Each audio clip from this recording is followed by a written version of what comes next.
Thank you, brothers and sisters. We have something hip that we want to present to you. Yo, sound man, turn it up. Beans.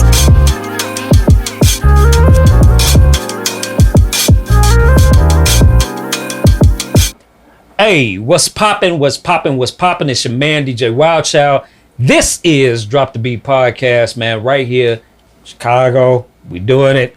We talking all things DJ life, and music. Hey, listen, I want to introduce to y'all, man, one of the most underrated dudes in the city. Like, his skill set and there's no words. There's no words. There's never been a time I've heard this man spin and it hasn't just been like, wow. I need y'all to put y'all hands together, make some noise for the one and only DJ B Man. What's the word, homie? Oh, my bad. I was recording you saying that because I've never heard a bio that sounded that good before. So I'm going to use that for my bio. Yeah. Dog.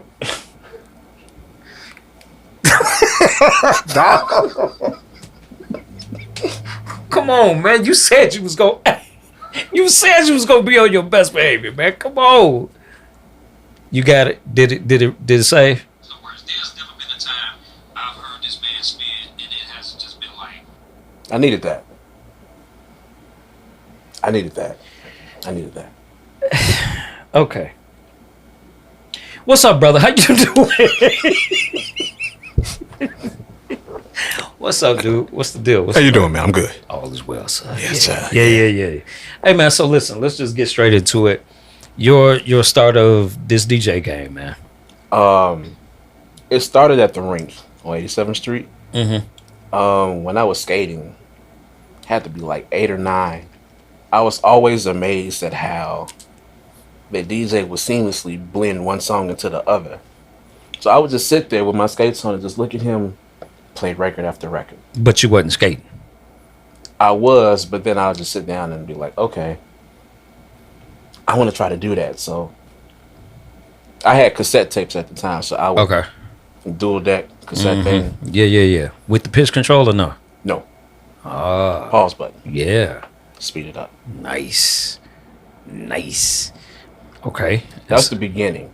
But when I got to vinyl, it's my uncle Bill Brown. He was the one that gave me my start. Not Pastor Bill Brown. Yes. Stop playing. They got the church on 70. 75th and Cottage. Well, he used to preach. Yeah. Wow. Is he married to? Her name is Barbara. Is that her name? I don't remember. However the case, if it's who I'm thinking it is, wow. Go figure. Small world. Yeah. Wow. Okay. Bill Brown. And that was like 93. I was 11. Then I Okay. DJ'd my first birthday party, which was my mom's 40th, when I was 12. Wait. Huh? Music was always in my house, so like I knew what my mom liked. Okay. And I was using her CDs plus my tapes. 12 years old, I had the CD player, a dual cassette deck. Okay. Had the party going. That's crazy. And so then furthering on, how did your name how did you even come with the name DJ B Man? I wanted to be something that ended in man. I just didn't know what. And so I went down the alphabet like A man, C man, D man, B man. Has a nice little ring to it. Bruh. Like, are you being serious right now? I'm trying to. No, I'm being like. You being dead serious right now. 95, 96 when I started DJing at the rink. I remember the first time I got up there and the DJ that let me on was like, "Hey, what's your DJ name?" And I'm like, B-Man. And that was it. That was it. Oh my God, dog. I can't make this up. Apparently. Can't make this up. All right. So at that time, what was you spinning though? Ghetto house. In the beginning, record wise, my first 2 records was Tupac, Dear Mama, Method Man, All I Need, and a album by Waxmaster. Mm. Mm. Okay. Plus, whatever my mom and my uncle had, I would use those records. But those are the first three records that I've ever owned. Okay. So influence wise, who was like your influence in the DJ arena? Jazzy Jeff, Offside of the obvious. Got it. my uncle. Okay. Um, Back then, I believe it was Little John that was DJing at the ring. Really? Yeah, He did? he did. Hmm. Fast forward to now, you got DJ Rock, even Mike P. Like some of the things that he puts together, I'll be like, Right. Right. yeah, Can't front. Yes. absolutely. All right. So when you go out and you know, which is how often, when you listening to another DJ, what are you listening for? Just blends. That's it. Like I rarely go out, Mm-hmm. but when I do, I'm not much of a partier. Like I'll sit in the corner and just observe. Mm-hmm. But if the DJ is not, there's been times when I'll be like, ugh. It's like nails on the chalkboard when they galloping horses. Not the horse galloping. Yeah. Dope. Okay. All right. So like outside of Mike P and Rock, give me some old DJs you enjoy. Or that have made you be, and I'm talking like away from the obvious, that have made you just be like, yo, dude just killed. Jermaine, Craze. Craze definitely had an influence on my scratching. DJ David. If you don't know who DJ David is, look up the DMC Championships like 92, 93. I was just about to ask. Okay. Yeah. It was a lot of those guys back then. But like right now, like I just enjoy seeing like the up and coming DJs, like the stuff that they put together, like the mashups. Mm-hmm. I love it. Dope. Because I mean, your mashup game is quite all right. It's past all right. It's all right. It's Dog, all stop it. Stop it. You, again, I'm going to say it again to your face. There, usually when I hear you, at some point, it's a wow factor. To me, that's the mark of a good DJ. You have a lot of wow factor about yourself. Thank you. And I think one of the main things that impresses me about you is how you do what you do and you do it so effortlessly. Well, I was always taught that you have to sound your best no matter who's in front of you. Like if it's 3 people or 300, you always have to be on point wherever you are. Mm-hmm. Another DJ, Malcolm Walls, Warren B. They used to literally like get in front of the DJ table and be like, "What you gonna play next?" Like look, they would look at me dead in my face. That don't sound right. Why you spinning? Right. Wow. Now how intimidating is that though? Very. But it taught me a valuable lesson to always be on point. And so now I do it to the people that I teach. Okay. And it makes them uncomfortable, but it sharpens you. Right, because you used to do oh God, what was it called? When you had the people come through the spot on King. The Get Down. The Get Down. To get down. Yeah.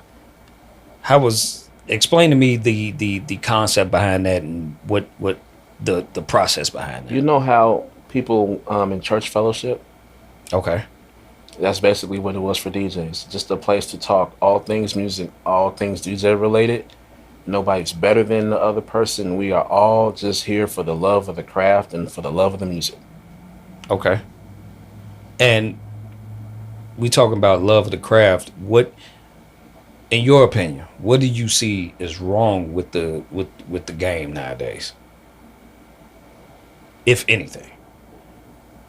It's nothing.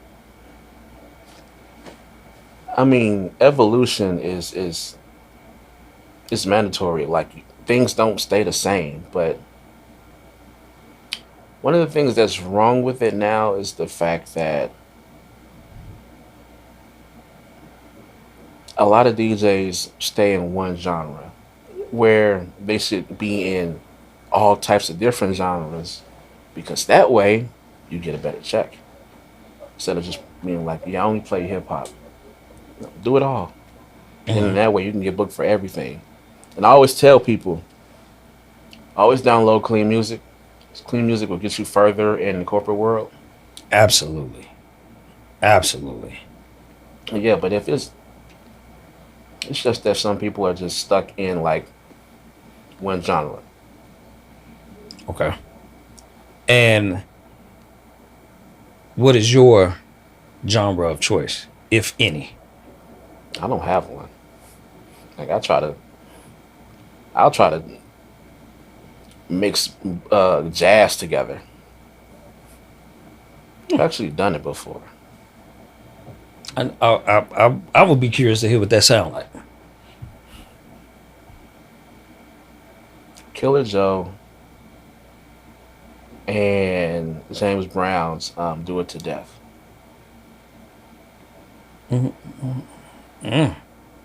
Actually, you know what? That might have been somebody else's blend. No, we did that. The Cypher dudes did that. Yeah. We did that, but we'll talk about that on a whole another in a minute. Your what is your study? Your I don't want to call it study habits because it's like I'll just ask this: when you're at home and you rifling through music or doing whatever you're doing, what is your thought process? That's what I'm trying to say. I don't. It just comes to me like a lot of the stuff that I post. I'll just be up at 2, 3 o'clock in the morning, and something will just click. I don't know what that click is, but it'll be like, huh, those two things might go together. Let me try it. Has it always been that way? No, because before when I was using vinyl, it was just Serato opened up a different world for me. It made DJing fun again. Really? Yeah. So you actually at one point got bored with DJing? Oh yeah, like 2004, 2005. I was stuck in a rut. I was DJing at a club out south when we playing like the trap stuff. So I was tired of that until somebody was like, Ransom, you need to get Serato, man. Ferris, man, why you still using wax, man? Get Serato. As soon as I got it, had doubles of everything, and I could take clips from movies and like scratch those. Mm-hmm. I was like, oh. And now you have pitch and time where I can make a song that's like in the key of C, I can make it a B flat or a D. Yeah. So explain pitch and time for the lame ears that may Pitch be and watching. time is, I'm not going to call it an app, but it's something in Serato where you can change the key of the song just by pressing different pads. Like this might be a C. This one might be a D. You might have an E. And what I do is I find songs that might be in one key, and then I'll find an instrumental. It might be too high. Let me pitch it down so that they are both in the same key. See, some people, Serato already has like the keys in there. I don't like when they match it up for you. I'd rather do it myself. Got it. Yeah. Okay. But Serato's definitely made things fun. And then controllers where I could just turn that into an instrument. You do it so damn well. So do you feel as though the advancement of technology has hurt the game or helped the game? I mean, has technology in cars helped or hurt? Coming from a car from the 70s and then going to a car that's a hybrid? It depends on how you look at it. Exactly. Depends For on me- how you look at it. For me, I embrace it. For some people, they take advantage of it where they abuse it. Sync button. Button pressers. So you have a thing against the sync. I don't, but it shouldn't be used as a crutch. Use it as a tool. Explain that. Because, Like if in my personal opinion, it's used as a crutch. Like, mm-mm. so, if your whole set is dependent upon that sync button, I don't, I don't get down with that. But if you use it sometimes, just to change the flow or tempo without it being like a weird pause, I'm with it. You know how you have some of those songs that start at like 89 BPM and then they slowly, gradually go up to like 120 Yeah. Okay. I see or what you're vice saying. versa. I see what you're saying. Yeah. Or in the reverse. Right, Yeah. right. I see what you're saying. Okay. All right. So in your spare time, you sitting at home, YouTubing, who do you, besides the obvious Jazzy Jeff, who do you sit and watch? I honestly watch a lot of weird stuff on YouTube. Like how it's made, speakers, line arrays. I don't really watch a lot of DJ videos. Okay. But it makes sense. I mean, that you would watch, speaker stuff, line array, because you've gotten off into more of the sound rental. And that's what's next for me. I feel like DJing is cool, but to sit there and like make somebody do this, Because you a heavy bass head, bro. Like, that's what the B stands for now. I figured that out. dude, stop it. Why is you? Hell no.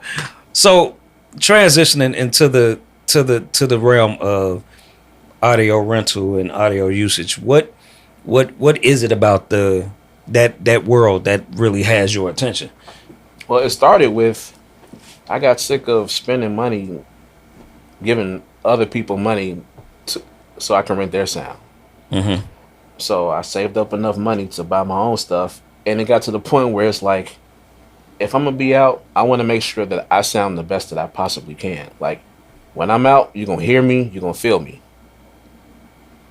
And it got to the point where people started asking me like, "Hey, do you rent your speakers out?" And I'm like, second stream of income, I can do that.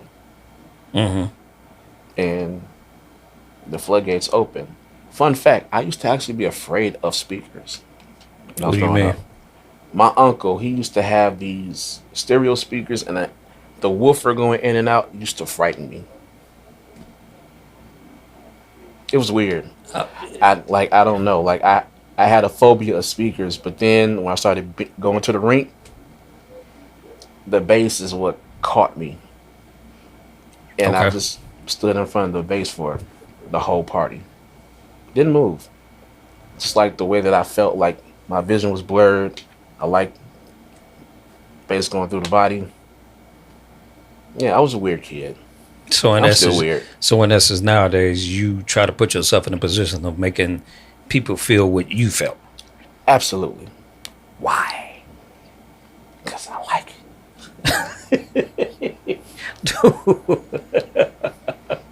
Got it. So flipping back, if as far as preference, do you prefer turntables? Do you prefer controllers? Do you prefer CDJs? What is your preference? Or what? Let's start there. What is your preference? It's always going to be turntables, but some situations it's a lot easier to break down, set up and break down with a controller. Mm-hmm. Whereas turntables, they're heavy, they're cumbersome, um, and you're limited to the type of things that you can do. Well, for me, like drumming on pads, I can't do that with turntables. Right. And it's just certain things that you can do with a controller that you can't do with a turntable. There's certain things that you can do with a turntable that you can't do with a controller. As far as CDJs, I never really liked them. Really? I never really liked the feel of them, but I had to deal with it because It's a controller now. Okay. Yeah. Okay. So, in your opinion, the best three controllers that's out there right now? The best three is the Rev 7, the SRT 1000, and the FLX 10. Even though the SRT, I'm sorry, the Rev 7, the SZ2, that was the best controller Pioneer ever made. Why you say that? Quality, it was hefty, it wasn't made of plastic. Mm-hmm. And the platter was very firm. As compared to a SRT where the platter is a little shaky, Okay. Got it. along with the FLX 10. Yeah. You the Flex 10? I have it only because I couldn't find another SRT. So why not just go to the Rev then? I don't like the pitch being at the top. I'm not a battle style DJ. Right. I never was. I learned standard style, so it's just something about the pitch being on the sides that I'm comfortable with that. Okay. All right. So name a time where you've done an event and you knew you killed that event. You knew it was like, yo, Fest that was what about 2015, either 2015 or 2016. Commons Fest. Mm-hmm. They gave me about 15 minutes, and to be in front of a crowd of about 15,000 and to see them rocking with me, that was a good feeling. Okay. Yep. Give me another if you got one.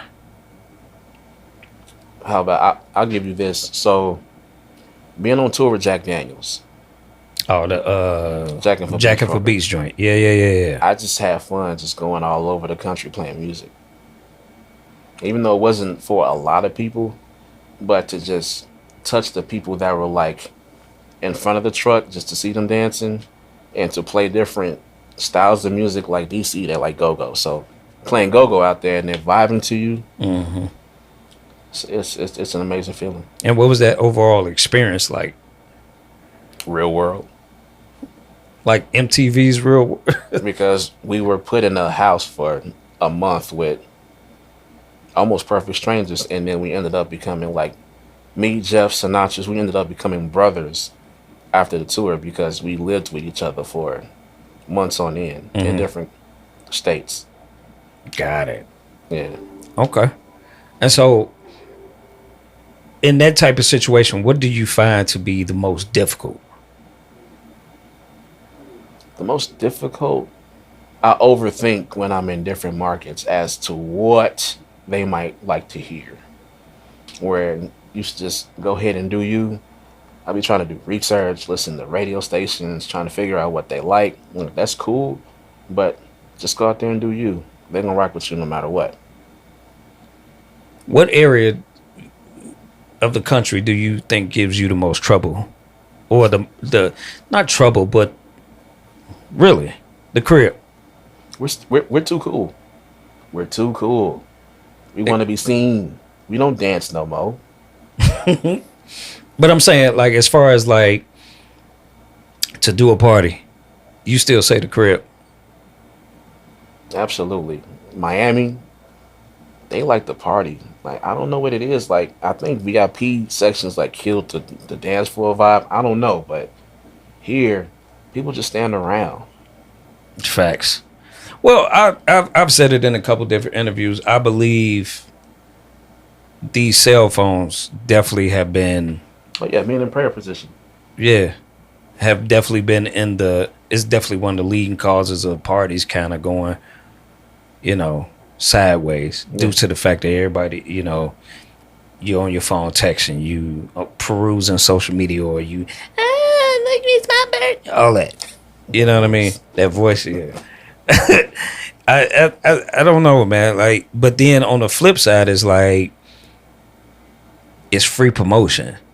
But the question then in turns is who is the promoting helping? Is it helping the DJ, or is it helping the establishment, or is it helping the promoter? I mean, well, it depends on how you look at it. Like if they're going live and it's nobody on the dance floor, could that be the DJ's fault? The club's fault? Um, I'm gonna say I don't know, only because I've been in spots whereas, again, the DJ was killing, in my opinion. Mm-hmm. Like he was playing all the right stuff, he was killing. Transitions was good, all that, they're but not rocking nobody was. In, I mean, there was more chair dancing than anything else. So it's like, really, can you blame the DJ? I think it's a mind game. So having a mic presence, it has to be a balance. You can't talk too much. Okay. Cause I find that when you talk on the mic and get people to like interact with you, Mm-hmm. they start to warm up. Mm-hmm. But what's over talking, in your opinion? When I can't enjoy the song because you keep talking over it. You keep turning it off to say something, cutting it back up, cutting it off to say something else, cutting it back up. Okay. All right. So, I'm gonna go back to this question. No, I'm gonna ask this question. What are like 5, maybe even 6 things you can't stand for a DJ to do during the set? I can do you one better. I can probably name 5 things that I hate while I'm DJing. Okay. Number 1, people dancing in the booth with me. Don't do that. That grinds my gears. This dude. Number 2, dangling drinks over equipment. Don't do that. Oh God. That grinds my gears. Number 3, asking me to play the same song over and over again. Like, if I tell you I'm going to play it, I'm going to play it. But if you come up to me like 5 times within 3 minutes, like I'm about to leave, go. Because you're grinding my gears. Stop it. Just stop it.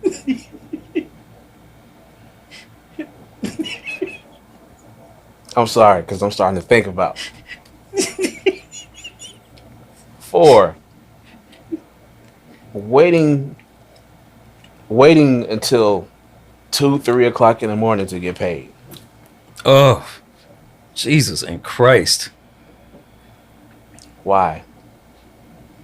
You made a lot of money at the door and the bar. Why can't you pay us? Why I You gotta wanna wait have for petty you? cash? Why I gotta wait for you to count out? Stop grinding my gears. What? Let me see. Number 5. Number 5. What's a number 5? DJs that still blends. Like I've done a few things, and then I hear other DJs doing it. Like, it's an honor, but when you're like, yeah, I did this. I just be cool, but I know deep down. Oh, when they lying about Yeah. taking the blend. Yeah. Because I've stolen quite a few of yours. I'm not gonna lie to you. Hey, listen. I'm not gonna lie. I've stolen them and tried to modify them. Yep. The I Want You Back, Wait instrumental. That's one of them. It's been a while since I've done that one, but I have taken that one. Yeah, That's classic right there. it is, That's though, That doesn't grind my gears though. bruh.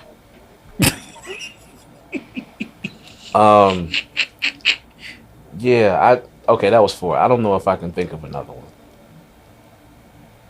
I don't. Oh, nope, that's not one. I don't want to even open up that Pandora's box. All right, let's do it. When a promoter makes me become a promoter too, like when I have to promote every single minute, every single hour, like that's your job. My job is to keep them in there. Your job is to get them in Get there. him in there. My job is to keep them there. Yeah. Grinds my gears.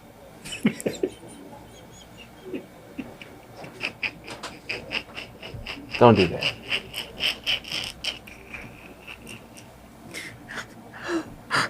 Dude, what is wrong with you?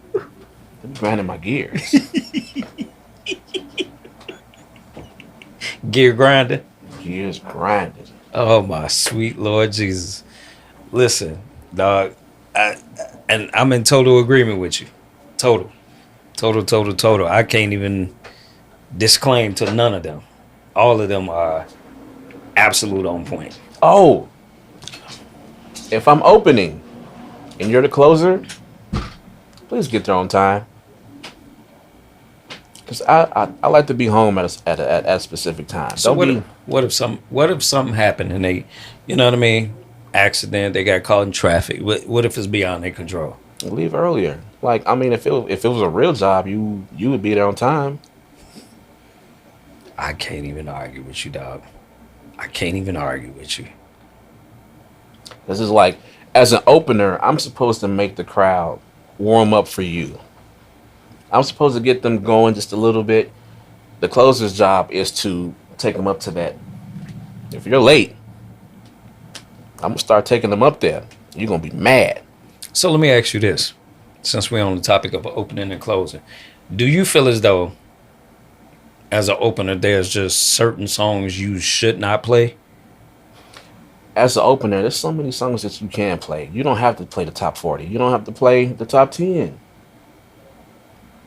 I like opening because I get them before they get a little tipsy. Okay. And then I can go home while they're getting to that point. Because I don't like to deal with drunk folk. I don't like it. It makes sense now. See, like, you never told me that. Even when I've hired you to do, you've never told me that. I mean, I play it cool, but like I just don't like when people are that way around me because I'm sober and I just don't understand it. Well, get drunk then. Never. Nah. First of all, I wouldn't even want to see it. Because I know how you act when you're sober, so I'm cool. I wouldn't. I'd be afraid of myself. Y'all don't want to see that. Nah. Y'all don't want to see me. Nah. So explain to me how you are. First of all, you're a very well known DJ. Am I? You are. Let's not play that game. You're a very known. Well, you're a very well known DJ. Respected. And very much respected. But Because if I was well known, I'd be doing a lot of other stuff. you are. You're doing sound reinforcement now. I mean, club wise. Club ain't what it used to be, so. But then again, I understand. But I'm saying all that to say, how do you deal with being an introvert, but still being in front of people and doing this DJ thing? I look at it like, take for example, Michael Jackson. Introvert when he's not on stage, but when it's time to perform, he's in his bag. Like you'll never see Michael Jackson moonwalking just in regular life, but when he's on that stage, he's gonna do that moonwalk. Beyonce, Sasha comes out. I don't know how she is in regular life, but that's how I treat it. It's a persona, and when I'm done, I go back into this guy. Yes, you do, because you will disappear like a thief in the night. That's my calling card. I think it's called an Irish goodbye, where I just vanish. Like, where'd you go? Oh, I'm at home. I can stick around. What's the point? There's nothing out there for me. Facts. Five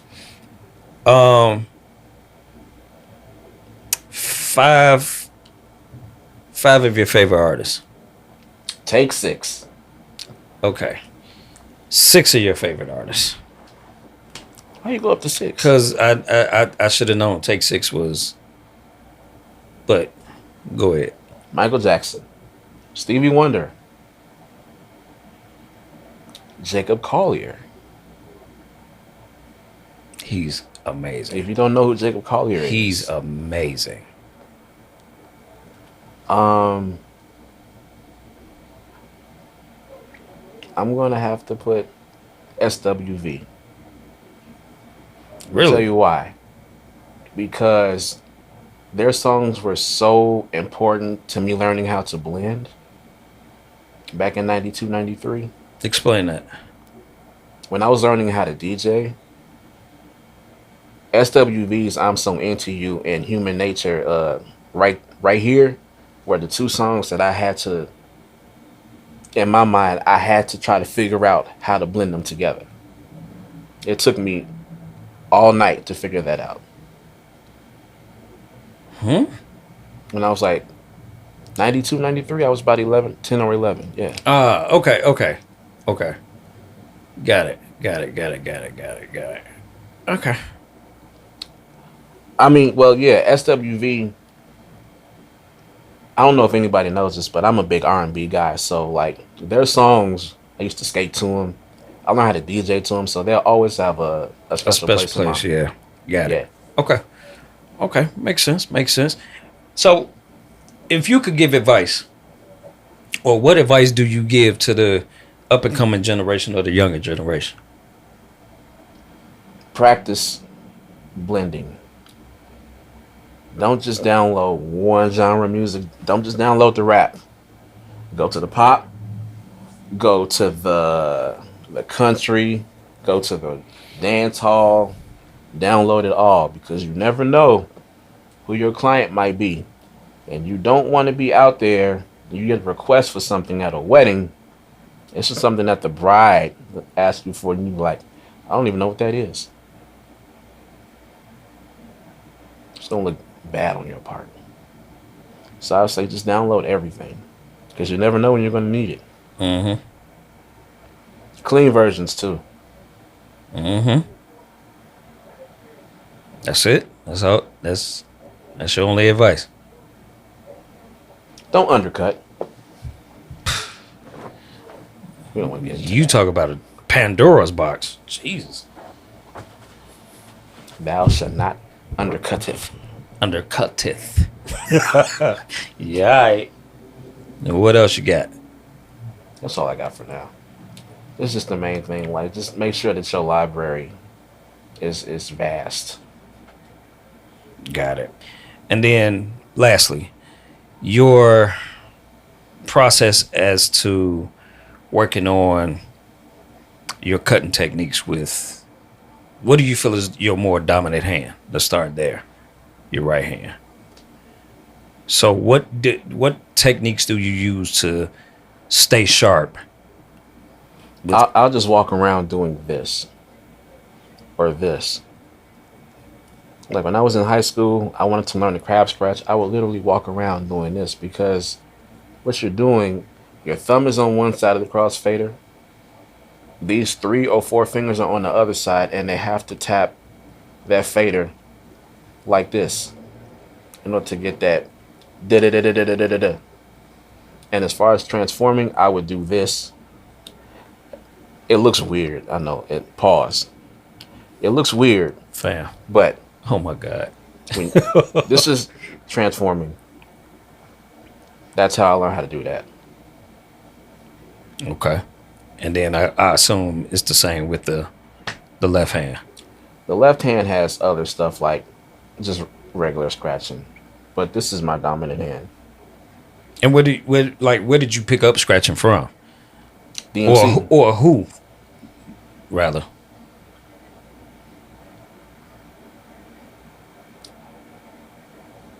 Will Smith and Jazzy Jeff at the American Music Awards. Jazzy Jeff did something with I Wanna Rock that I've never saw before. And after I heard that, I was determined to learn how to do that. Oh, that turnaround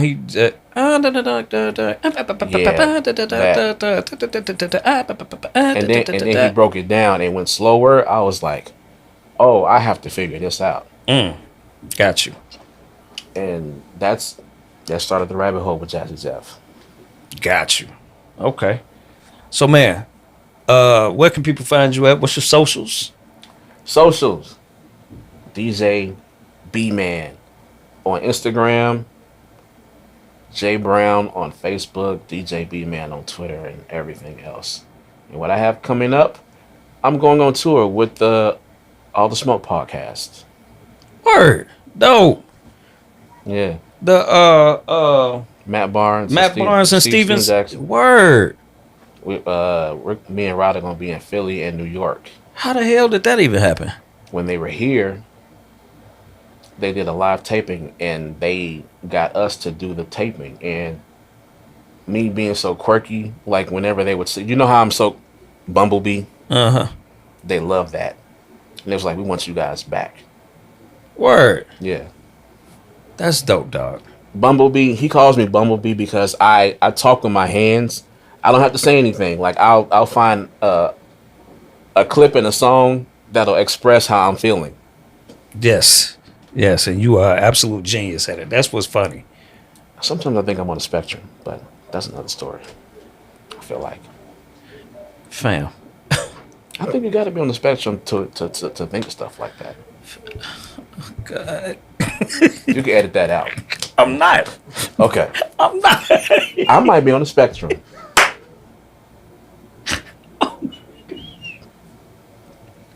Oh my God. Who else can think of stuff? I mean, like, come on. Ladies and gentlemen, I need y'all to make some noise for DJ B Matt. Brother, thank you for coming through. Like, yeah, it's so much more we're going to talk about. It's a pleasure. At a later date. But man, thank you for coming through. Yes. I appreciate you giving us some insight to who a lot of people think is so closed off to this world, which you are, but you're not. I appreciate the fact that you've gotten a little more open and oh, don't worry, as soon as I go in the van. all good. My man, so listen, it's the what dang, I was about to say the What You Like radio show. You just took me back. That was some good times. UIC Radio, ladies and gentlemen. UIC Radio. Hey, it's Drop the Beat Podcast. It's your man DJ Wild Child. I thank y'all for tuning in. Be safe, love on your people. We'll check y'all the next time. I holla. Brothers and sisters, we have something hip that we want to present to you.